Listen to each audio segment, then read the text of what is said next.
Весовая категория 66 килограммов. В октагон синий угол. Добро пожаловать. Гости из Узбекистана. Одалхон Камолов.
А теперь встречаем его соперников. Красный угол. Добро пожаловать.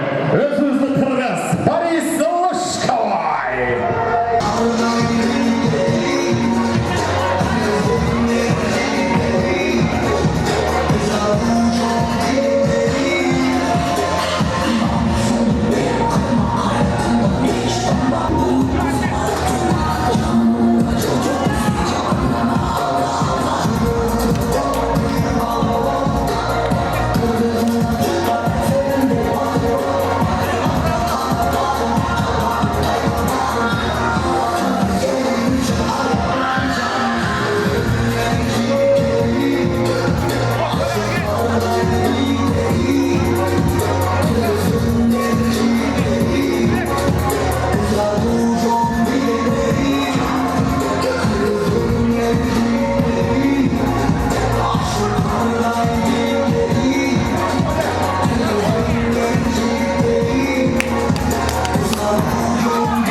Знакомьтесь с бойцами. Первый боец синий угол.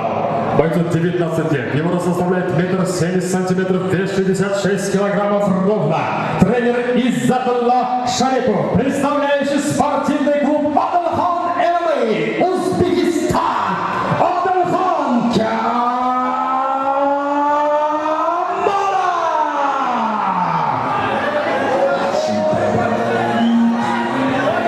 Его соперник. Красный угол. Бойцу 18 лет. Его рост составляет 1,73 сантиметра, вес 66 килограммов. Тренер Тилек Суяров, представляющий спортивный клуб Джашкуч Нокен. Борис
Böyle.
Для церемонии награждения в октагон приглашается Ислам Чомолов.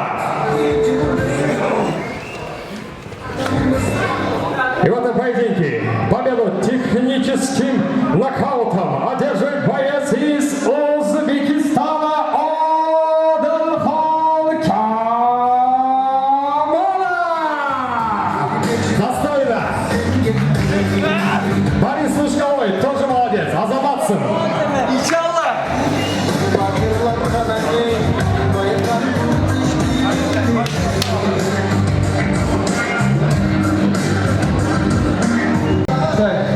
Assalomu alaykum hammaga. Salomatmisizlar? Ya Kamolov Odilxon. Endi oramizdan kimdir kuladimi? Endi 21-asrga kelib odamlar bir-birini ustidan kuladigan bo'lib ketdi.